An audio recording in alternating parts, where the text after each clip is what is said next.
My name is Kaylee Kennedy, and today I will be presenting a TED Talk on democracy. Abraham Lincoln, arguably one of the greatest presidents of all time, once said that democracy is a system of government of the people, by the people, for the people. Many today still argue that democracy is the greatest way to run a country. By definition, democracy is a system of government by which the whole population, or all eligible members of a state, typically through elected representatives. To simplify that, democracy is a type of government where all citizens of the country can vote on certain qualified individuals to run that country. Democracy has evolved over time to take many different forms. Today, the United States participates in what is known as a representative democracy.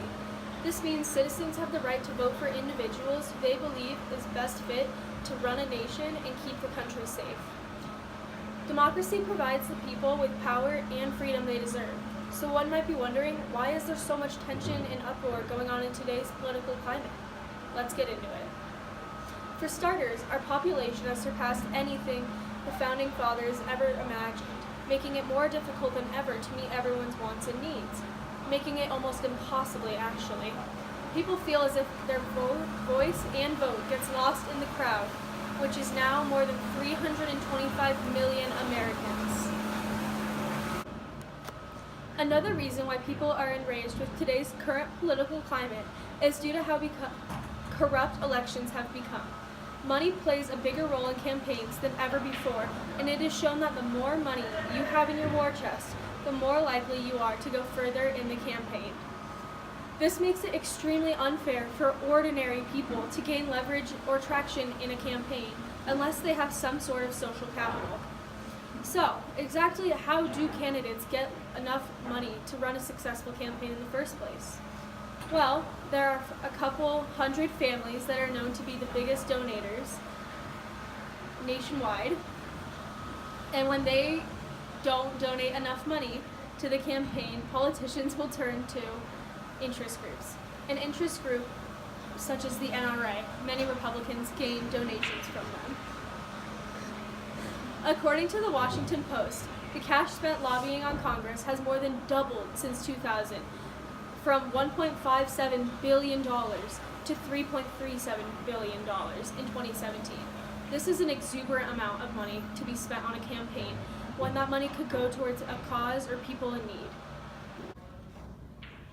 One of the most famous tactics politicians and many government officials are notorious for using is gerrymandering. Gerrymandering is when government officials redraw boundary lines to concentrate each district with their personal political party. What does this do exactly?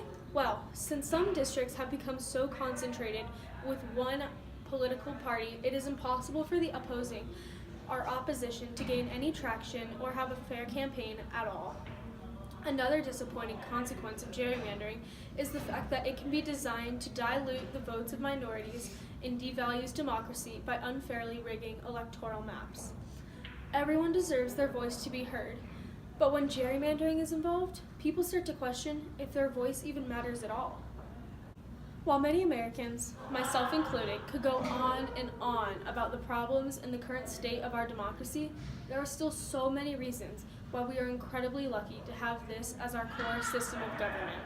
For one, all citizens can vote, and regardless of the competitive and ruthless nature that campaigns bring, any American that is hardworking and driven has the chance to run for a seat in office at the federal, state, and local levels.